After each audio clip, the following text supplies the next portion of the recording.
सोचिए, एक इतनी बड़ी फतह, हर तरफ जश्न का माहौल, और अचानक एक नया खतरा सर उठा रहा था। जी हाँ, आज हम बात करेंगे हुनैन और ताइफ की मुहिमात की। ये वो कहानी है जहाँ एतमाद, आजमाइश और आखिर में हिकमत की एक ऐसी दास्तान लिखी गई जो हमेशा याद रखी जाती है।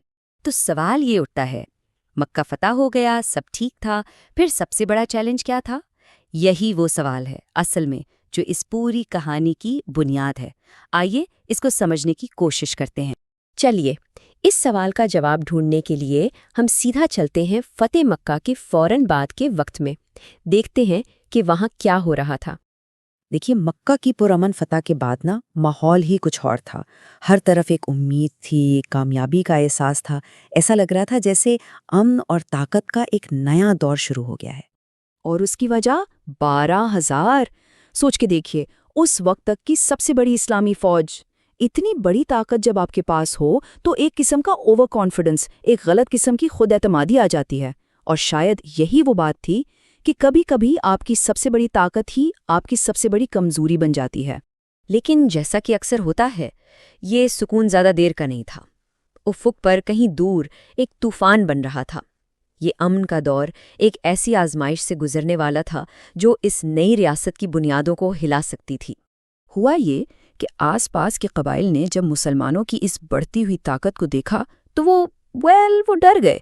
उन्हें लगा कि अब उनकी बारी है। तो चुप बैठने के बजाय इन्होंने क्या किया, फौरन एक इत्तेहाद बना लिया। एक ऐसा फौजी इत्तेहाद जिसका किसी ने सोचा भी नहीं था। और ये कोई छोटे मोटे कबाइल नहीं थे। हम बात कर रहे हैं हवाज़न की, सकीफ की, नस्र और जश्म की। ये इस वक्त के सबसे ताकतवर कबाइल आपस में मिल गए थे। मतलब कि उनका ये इत्तेहाद एक ऐसी आंधी जैसा था जो अपने सामने आने वाली हर चीज को उड़ा कर ले जा सकती थी। और इस टक्कर के लिए मैदान कौन सा चुना गया? वादी हुनैन।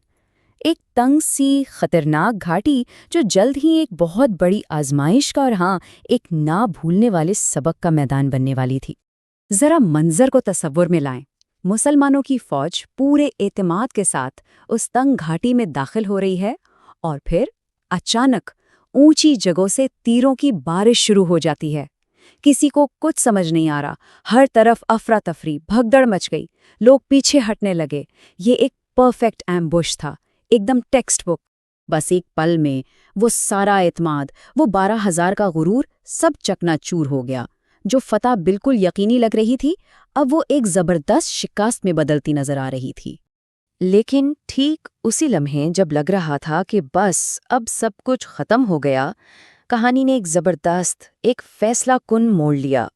इस अफरा-तफरी के आलम में जब हर कोई बस अपनी जान बचाने के लिए भाग रहा था, एक आवाज़ गूंजी, पैगंबर-ए इस्लाम की आवाज़।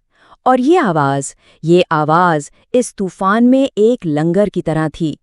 इसने भागते हुए कदमों को रोक लिया और दिलों में दोबारा लड़ने की हिम्मत पैदा कर दी।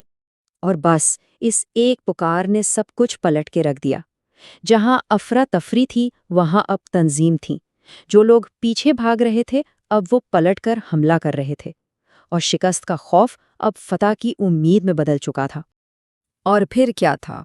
एक नए जज्बे से सरशार मुसलमानों की फौज ने ऐसा जबरदस्त जवाबी हमला किया कि दुश्मन के पैरों तले से जमीन निकल गई। ये सिर्फ एक जंग की फतह नहीं थी, ये असल में साबित कदमी और हिम्मत ना हारने की फतह थी। हुनैन की फतह तो मिल ही गई और ये एक बहुत बहुत बड़ी कामयाबी थी। लेकिन जंग अभी खत्म नहीं हुई थी। अभी एक और किला फतह करना बाकी था।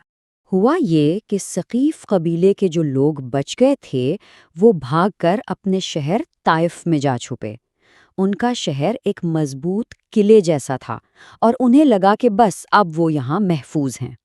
तो इस बार हिकमत अमली थोड़ी अलग थी। सीधा हमला करने के बजाय सब्र से काम लिया गया। ताइफ का मुहासरा कर लिया गया। मुहासरा यानी सीज एक ऐसी फौजी हिकमत अमली होती है जिसमें आप शहर को चारों तरफ से घेर लेते हैं। ना कोई अंदर आ सकता है, ना कोई बाहर जा सकता है।